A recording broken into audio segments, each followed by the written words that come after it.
Les enfants d'Europe 1. Et ce matin, Dimitri Pavlenko avec les enfants d'Europe 1, retour sur un tueur dans la ville. Oui, 26 mars 1998, la police arrête Guy Georges, alors surnommé lors d'Autriche le tueur de l'Est parisien. Sa traque a duré plusieurs mois.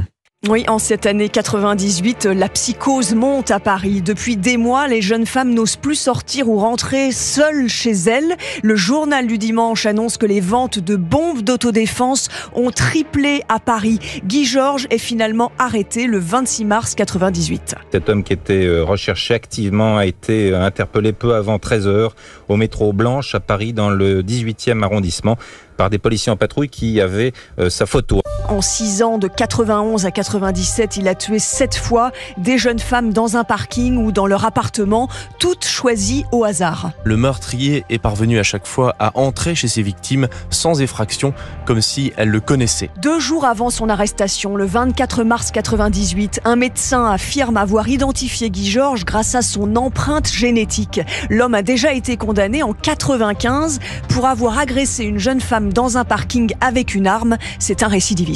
Arrêté en 95, un test ADN avait alors été pratiqué sur lui, mais ce test n'avait pas permis d'établir de lien avec la série de crimes commis à Paris. Ça n'est que récemment que l'unique rescapé d'une agression a reconnu le suspect au sein de près de 2000 photos. Pendant des années, Guy Georges est passé entre les mailles du filet. Les enquêteurs pensaient qu'il n'y avait pas un seul, mais plusieurs tueurs. Il est né à Angers en 62, il n'a ni profession ni domicile fixe et la traque va s'accélérer au moment où la photo du suspect est transmise à tous les services de police et de gendarmerie, mais aussi son portrait robot diffusé dans les médias. La cellule de crise a reçu près d'1 millier d'appels. Tout le monde croit avoir vu le tueur en série, dans le métro ou dans le bus. Certains dénoncent leurs voisins de palier ou l'amant de leur femme. 2 jours plus tard, donc, à 12h47 exactement, Guy Georges est interpellé à la sortie du métro. Et sur Europe 1, la mère de Magali, une victime de Guy Georges, exprime son soulagement. Bon, il aurait dû être attrapé plus tôt, c'est sûr.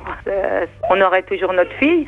Mais de savoir qu'il ne court plus, bon, c'est sûr que ça nous fait quand même un peu de bien. Le procès de Guy Georges s'ouvre en 2001 pour 7 assassinats, une tentative de meurtre et 3 agressions sexuelles. Il sera condamné à la prison à perpétuité.